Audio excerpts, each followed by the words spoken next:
Ronaldo to Ronaldo! It's one of the great Old Trafford comebacks. Astonishing! Norwich 1, Manchester United 2. And that was a hard watch. That was extremely a hard watch. That was a poor performance from Manchester United. That was our worst performance post-lockdown. By far our worst performance post-lockdown. And if there's anything that we can learn from this performance, guys, there's two things that we can learn from this performance. Number one, these boys are not being coached. There's no style of play. There's no system. And we've been saying, give Oli time, give Oli time. Oli is 1.5 years at the job, guys. And there's still no style of play. There's still no passing patterns. Our boys do not know what to do when the ball hits their feet. They don't know what to do. They are not being coached. That's why when Jose Mourinho came in his post-match conference when he versed us the other day, and he said he gave United something they did not want. That's how they nullified us. What is it that he gave us? He gave us the ball. We don't want the ball. We want grass. We want grass to run. We want space to run. We do not want the ball. So the minute we come up against a team that is resolute, a team that has a low block, that is defending and sitting back, we struggle because our boys are not coached to play with the ball. They don't know what to do when they get the ball. Our fullbacks don't know when to overlap. They don't know when to come in and be inverted fullbacks. No one knows when Paul Pogba or Nemanja Matic or Bruno Fernandes get the ball. No one knows who needs to run, where they need to run, how they need to run. In other teams, you look at Manchester City, immediately when Kevin De Bruyne gets the ball in the right channel, in that right channel, the players know immediately this guy's gonna whoop the ball in. I need to be back post, and Raheem Sterling scores a bunch of tap-ins from Kevin De Bruyne whooping in crosses because they know what happens, where they need to be when Kevin De Bruyne gets the ball. No one knows when Paul Pogba, Bruno Fernandes, Nemanja Matic get the ball. No one knows where they need to be, how they need to run. The boys are not being coached. That's the first thing. These boys are not being coached. You saw that today. The football was bad. The second thing is we have to play our best 11 every single game. No matter who the opposition is, we have to play our best 11. We versed a team that is 20th in the league, a team that is getting relegated. And we could not do it without our best players. We had to call upon our best players from the bench to help us win the game. That's embarrassing. You should not need Paul Pogba, Martial, Rashford to beat Norwich. With all due respect to Norwich, you should not need that. The players that we started the game with are good enough to beat Norwich. The reason why they couldn't is because of the first thing that we learned. They are not being coached. They do not know what to do with the ball. There's no passing patterns. There is no system. The system is key in football. The system is key. The system is more key than having individual brilliant players, than having a bunch of world-class players. I'd rather have a world-class system than to have world-class players. Because you look at Jurgen Klopp, you look at, the list is endless. But you look at Jurgen Klopp, who just won the Premier League right now. When he bought those players, Mohamed Salah, Bobby Firmino, Mane, all in the midfield, Wijnaldum, when he bought those players, not one of them were world-class players. Not one of them were world-class players. All of a sudden, the front three is world-class. Why? Because of the system. That's why in Champions League, Jurgen Klopp could play, when Salah and Bobby Firmino were injured, Jurgen Klopp could be playing Shaqiri and he played Origi. And Origi was beating Barcelona and scoring against Barcelona. Are you kidding me? Why was that? Because of the system. The system is key. The system is key in football. And we do not have a system. That's why our fringe players struggle so much. Because we don't have a system.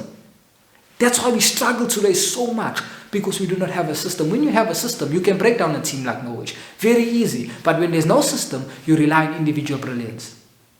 And if we are relying on individual brilliance, we will come short next season. Very short next season. Because when you're relying on individual brilliance and you have a team that is resolute, that has a low block, you're going to struggle. You need a system to break that team down. And so those are the two things we learned today, was that the boys are not being coached. We still don't have a style of play, a system. They don't know what to do when the ball is at their feet. They don't know. And number two, we have to play our best players every game because we don't have a system. Because we rely on individual brilliance. So those are the two things that we learned, and it was a very hard watch. It was a very hard watch. It was a poor performance all round. Not one player stood out today.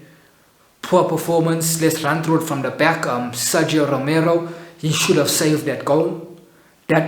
He should have saved that shot from Cantwell, from that Norwich player. He should have. So Sergio Romero, I'll give him a 4. He didn't have much to do, but when he had something to do, he should have made that save. And we have been slating David De Gea, and rightly so. So Sergio Romero, we need to keep the same. We need to keep the same thought pattern. We need to keep the same energy. We need to keep the same thought process as well through every player, and not change it based on who the player is. So Sergio Romero a 4.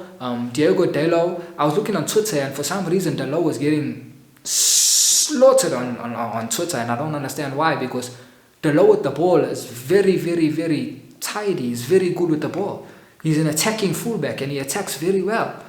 So I don't understand why Dalot had so much hate, but for me, I'll give him a 5.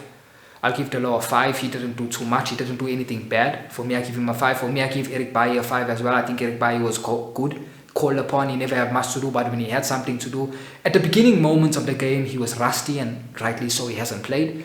This is his first game. He hasn't had any minutes, I think, as well. So I'll give Eric Bailly a 5. Harry Maguire, I think you have to give Harry Maguire a 7. He scored the goal, he scored the winning goal for us, and he was solid throughout the game. And he made a last-ditch tackle, I can remember, in the 90 minutes. He made a last-ditch tackle, not tackle, a block, sorry, he made a last-ditch block. So I think you have to give Harry Maguire, probably you can say an 8, but I'm not going to go so high. I'm not going to go so, let's see. I think, let's give Harry Maguire 8. Let's give Harry, I'm thinking down the line for the other players. Let's give Harry Maguire 8. He's a centre-back, and he scored a goal for us to go through. And he did also make the keeper make a top save in extra time with that header. Or late 90 minutes, one of the two, but he made the keeper make a top save. So I think, Harry Maguire 8. Luke Shaw, I'll give Luke Shaw a 6. Steady performance by Luke Shaw. He played the full 120 minutes, and he looked energetic going up and down that wing. His output is not good. His final product is not good attacking wise. He's not attacking fullback. So I'll give him a 6. In the midfield, you had Scott McTominay. He did not have a good game at all. Scott did not have a good game. Scott will get a 5. Fred as well. I think Fred will get a 5. Fred was better than Scott, but he also won one of his best games. But he was better than Scott. And this is the second time Fred was better than Scott. Fred was better than Scott against Spurs as well. So I'll give Fred a 6. A 5.5. Sorry. Let's give Fred a 5.5. Just edging it on Scott. Then we'll go to the right wing. Let's Juan Mata. Poor. Mata done nothing in the game. Mata gets a 4. Mata done nothing in the game, guys. Yeah, can you give Mata a 4? No. Sergio Romero was at fault, so Mata made no errors, but he was poor. So let's just give Mata a standard 5. Mata a 5. Bruno Fernandes. This was Bruno's poorest performance in a United shirt. And yes, there were moments of brilliance, as Bruno always has. There's moments of brilliance. There's moments where you can see, this guy's good. This guy's brilliant. But overall, Bruno's passing is still hit and miss. From the start of post-lockdown, from these 3 games that we've played, Bruno's passing is still hit and miss. He gives the ball away too much. I read a stat that said against Sheffield United, Bruno gave the ball away 23 times. That is too many times to give the ball away, guys. A top number 10 does not give the ball away 23 times in a game. If you give the ball away to a very good team, or even a good team, a Manchester City, Chelsea, Liverpool, if you give the ball away 23 times against those guys, you are in trouble. So Bruno Fernandes, his passing is still hit and miss. His shooting was hit and miss, and that's one of the things that Bruno is renowned for, is his shooting. But today his shooting was hit and miss. I mean, the man had a free kick on the edge of the box. He tried to be clever and went under the wall. His shooting was blazing it over the wall. Bruno, I'll give Bruno a 6, because he had some moments. He had some moments here and there.